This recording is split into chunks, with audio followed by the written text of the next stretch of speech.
Pada pertemuan kali ini kita akan kembali membahas tentang perwilayahan dan tata ruang. Minggu lalu kita sudah membahas tentang wilayah, yang mana wilayah ini dibagi atas dua, yaitu wilayah formal atau formal region dan wilayah fungsional atau nodal region. Yang mana wilayah formal itu adalah suatu wilayah yang dicirikan berdasarkan keseragaman atau homogenitas tertentu.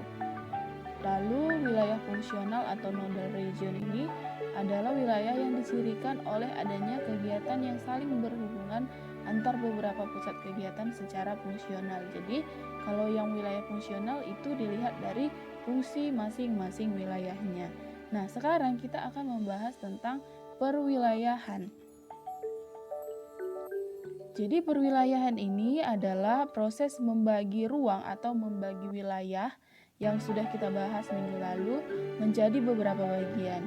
Jadi untuk melakukan regionalisasi atau perwilayahan, suatu bagian permukaan bumi dapat dilakukan dengan berbagai macam cara, yakni dengan menggunakan aspek tertentu yang dimiliki secara bersama-sama oleh bagian-bagian permukaan bumi tersebut, sehingga antar bagian permukaan bumi tersebut menjadi relatif homogen. Nah, secara umum regionalisasi ini bagian-bagian permukaan bumi, regionalisasi bagian permukaan bumi ini dapat dilakukan dengan menggunakan 4 dasar. Yang pertama Ripper Basin, yang kedua similarity, yang ketiga functionality, dan yang keempat ad hoc. Jadi Ripper Basin itu apa? Ripper Basin ini adalah pembagian ruang atau pembagian wilayah yang didasarkan oleh daerah aliran sungai. Jadi, pembagian wilayah atau perwilayahan berdasarkan Ripper Basin berarti dia itu berdasarkan daerah aliran sungai. Yang kedua, similarity. Jadi kalau dikatakan ajas similarity atau ajas kesamaan. Jadi berdasarkan dasar ini, pembagian wilayah atau regionalisasi dilakukan karena memiliki karakteristik yang homogen. Jadi suatu wilayah itu memiliki ciri yang sama atau karakteristik yang sama. Itu. Lalu yang ketiga, functionality. Nah, functionality ini suatu bagian permukaan bumi dapat dinyatakan sebagai sebuah region karena memiliki kesamaan fungsi.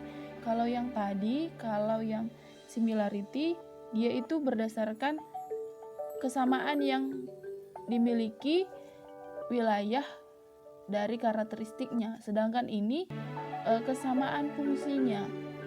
Jadi suatu daerah memiliki fungsi tertentu bila dikaitkan dengan daerah lainnya. Jadi fungsi tersebut muncul karena adanya perbedaan potensi fisik, budaya, atau perpaduan antara fisik dan budaya. Jadi suatu daerah dapat dinyatakan sebagai penghasil tembakau, pengimpor beras, pengekspor minyak, dan lain-lain. Di daerah perkotaan ada daerah disebut pusat kota, pusat bisnis, dan lain-lain. Jadi penamaan tersebut karena secara sistematik terdapat daerah yang menghasilkan suatu komoditi dan ada daerah yang mengkonsumsi komoditi itu. Jadi demikian pula bagian dari wilayah kota. Ada yang tidak menjadi pusat, ada yang menjadi daerah kota yang tidak berfungsi sebagai pusat bisnis dan sebaliknya. Jadi berdasarkan functionality ini perwilayahan dilakukan berdasarkan kesamaan fungsinya. Lalu yang terakhir ad hoc.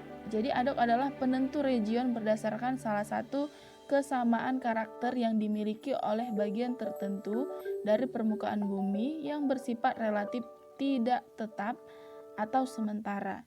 Jadi karena ada peristiwa tertentu atau untuk tujuan tertentu, suatu daerah dapat dianggap sebagai suatu region oleh hanya satu atau lebih kesamaan, bahkan kesamaan tersebut dapat diciptakan untuk maksud tertentu.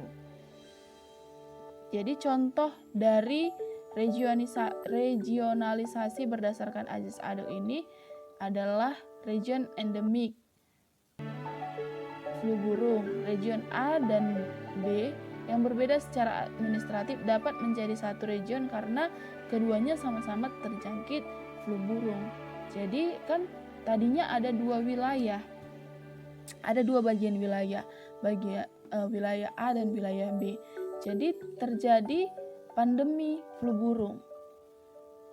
Nah, karena kedua wilayah ini mengalami hal yang sama, jadi suatu region ini dapat dijadikan menjadi satu region karena mereka itu sama-sama terjangkit flu burung.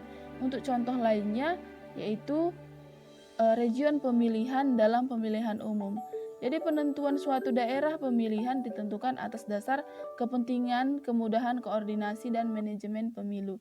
Jadi setelah pemilu selesai, regionalisasi tersebut selesai. Hanya saja regionalisasi secara adil ini tidak selamanya, jadi dia bersifat sementara. Seperti dalam contoh yang penentuan daerah pemilu tadi. Tetapi dapat bersifat tetap meskipun aspek yang menjadi dasar regionalisasinya itu hanya bersifat relatif. Jadi tujuan untuk perwilayahan ini adalah meratakan pembangunan di semua wilayah sehingga dapat mengurangi kesenjangan antar wilayah, lalu memudahkan koordinasi sebagai program pembangunan di setiap daerah. Lalu yang ketiga, tujuannya mensosialisasi berbagai program pembangunan kepada aparatur pemerintah dan masyarakat serta pengusaha. Oke, tadi itu tentang perwilayahan. Nah, sekarang tentang tata ruang. Jadi tata ruang ini adalah wujud struktur ruang dan pola pemanfaatan ruang, baik direncanakan maupun tidak. Struktur ruang adalah susunan pusat-pusat permukiman, sistem jaringan, prasarana dan sarana yang berfungsi sebagai pendukung kegiatan sosial ekonomi masyarakat yang secara hierarki memiliki hubungan fungsional. Jadi tata ruang itu adalah wujud struktural dan pola pemanfaatan ruang, baik yang direncanakan maupun yang menunjukkan adanya hierarki dan keterkaitan pemanfaatan ruang. Jadi rencana tata ruang adalah hasil perencanaan tata ruang berupa rencana-rencana kebijakan pemanfaatan ruang secara terpadu untuk berbagai kegiatan. Oke, untuk contoh penentuan tata ruang itu antara lain satu, misalnya kawasan permukaan perkotaan, kawasan permukaan pedesaan, kawasan produksi,